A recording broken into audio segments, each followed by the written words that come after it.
The eighth weekend of the 2025 Formula One Championship kicks off in Monaco. On the streets of the Principality, the championship contenders cover their first laps to get familiar with an extremely narrow circuit where the walls are dangerously close. Eyes are naturally on the Ferrari SF-25 cars of Charles Leclerc, last year's winner here, and Lewis Hamilton, who delivered a strong performance last Sunday at the Imola circuit in front of the Tifosi. The SF-25 is of course under close observation this weekend because on a circuit where qualifying performance is practically decisive for the final result, the red car struggles quite a bit over a single lap, particularly due to its difficulty in bringing fresh tires up to temperature and the chronic understeer of a car that, in fast lap configuration, struggles immensely. Ferrari begins the first free practice session in Monte Carlo on medium compound tires, a somewhat unexpected choice considering the two mandatory pit stops planned for this Grand Prix. For the Italian side, it is crucial to assess the car's consistency. Charles Leclerc doesn't start well. During the installation lap, he runs long at Mirabeau, caught out by the lack of grip on cold tires, but manages to avoid hitting the barriers. The car shows promising behavior, despite the fact that it is still too early to draw conclusions. However, the session is suddenly interrupted due to contact between Charles Leclerc and Lance Stroll at the Fairmont Hairpin. The Canadian fails to notice the approaching Ferrari and ends up being rear-ended. The SF-25 suffers a broken front wing and returns to the pits for checks, especially on the left suspension, which was struck by a broken part that landed in that area. Red flag and first interruption of the weekend, a common sight in Monte Carlo. After checks on the car, Ferrari quickly sends the Monegasque driver back out with a new front wing and soft tires, while Lewis Hamilton continues his program on mediums. Confirmation comes from the pit wall for Charles Leclerc. No damage to his car after the contact with Lance Stroll, who broke his rear suspension and gearbox, ending his FP1 session. Charles Leclerc, however, does not seem fully satisfied with the balance of his SF-25, which appears even more understeery than usual. He asks the pit wall to check for any issues, but no anomalies are found. Brian Bozzi suggests adjusting some steering wheel parameters to improve the car's response, but the Monegasque driver radios back again saying, "Right-hand corners I have understeer, left-hand corners oversteer." Evidently there is some damage, but despite that, the car's overall balance seems positive, as shown by Lewis Hamilton, who sets the fastest time on medium tires before being beaten by Lando Norris and then his Maranello teammate on softs. The Briton looks immediately more confident and determined, crucial traits on a technical and demanding track like Monte Carlo.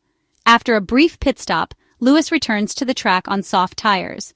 His first flying lap isn't great, so he goes for another attempt. Overall, though, the Briton seems satisfied with this first taste of the Monaco track.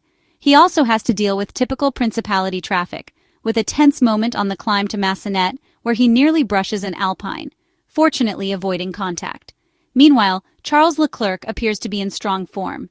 He sets the fastest time on already used soft tires, a noteworthy detail, even though tire degradation is almost non-existent in Monaco. Once again, the SF-25 shows good performance on used tires, while struggling to deliver its best in the first laps on fresh compounds. Back in the pits, the Monegasque driver continues to report suspicious sensations at the front, insisting that damage still needs to be checked. A big scare for Lewis Hamilton about 10 minutes from the end of the first free practice session. The seven-time Formula One world champion hits the inside wall at the second swimming pool chicane after bouncing over the curb. The contact forces him to return to the pits for a thorough check of his SF-25. Overall, the first practice session featured very different starts to the weekend for the two Ferrari drivers. Charles Leclerc had a troubled beginning between the off at Mirabeau and the contact with an inattentive Lance Stroll. In the second half of the session, however, despite his constant radio messages, his confidence with the car improved. The opposite happened with Lewis Hamilton. After a good start on mediums, he struggled on softs in the final phase, hindered by traffic and some mistakes that prevented him from completing a clean lap. The final laps were dedicated to a sort of race-pace simulation, still necessary even in Monaco, a track where the leader usually dictates the pace, even if it's slower than expected, as demonstrated by Charles Leclerc last year. The Monegasque, with a crooked car, managed to set the fastest time. It's clearly too early to draw conclusions, but as starts go, it's not bad at all. Charles Leclerc, speaking in Imola, looked ahead with concern to his home race, a sentiment he reiterated during the press conference on the eve of the Monaco weekend. The Ferrari SF-25 struggles to extract peak grip from fresh tires in qualifying, a crucial session in the Principality, and especially suffers in low-speed corners, which dominate the Monte Carlo circuit. On the other hand, the Maranello team clings to other characteristics of Monaco that could allow its drivers to perform well, also trying to apply what it has learned in recent qualifying sessions. Jerome D'Ambrosio explained that in terms of pure performance, slow corners are not the team's strength, while since the beginning of the year, Ferrari has performed better in medium and high-speed sections. The deputy team principal added that it's always difficult to make clear assessments of high or low-speed segments, because it depends on how the car is set up, as well as the average speed in fast sections. For example, when there are long straights, there are certain limitations, whereas Monaco has fewer of these. In his view, this track might be a bit of an outlier in that respect. Paradoxically, the dominance of slow corners might actually help the team in seeking the ideal setup compromise.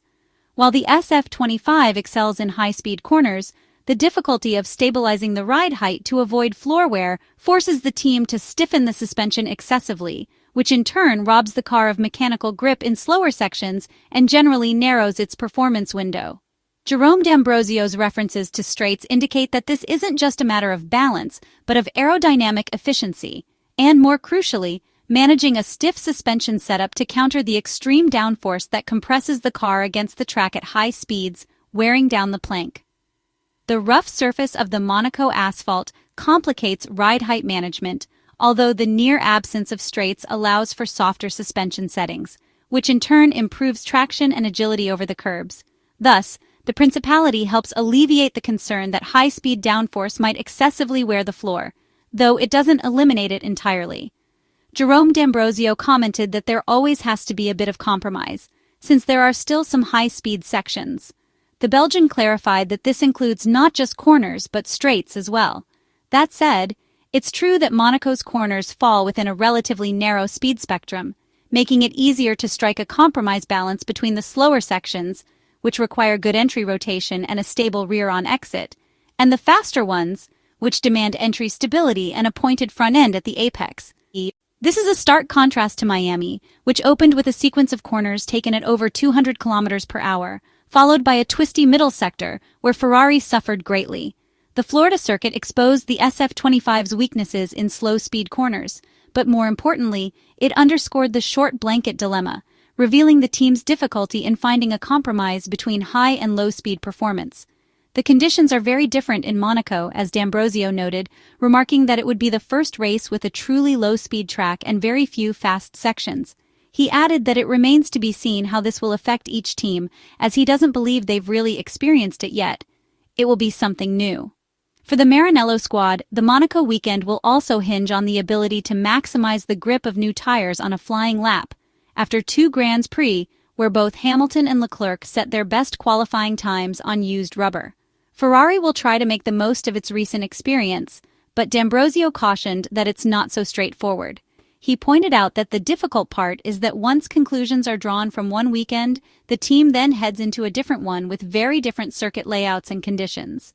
The challenge, he said, lies in how to extrapolate useful data from one Grand Prix to the next, and that's exactly what they are currently working on.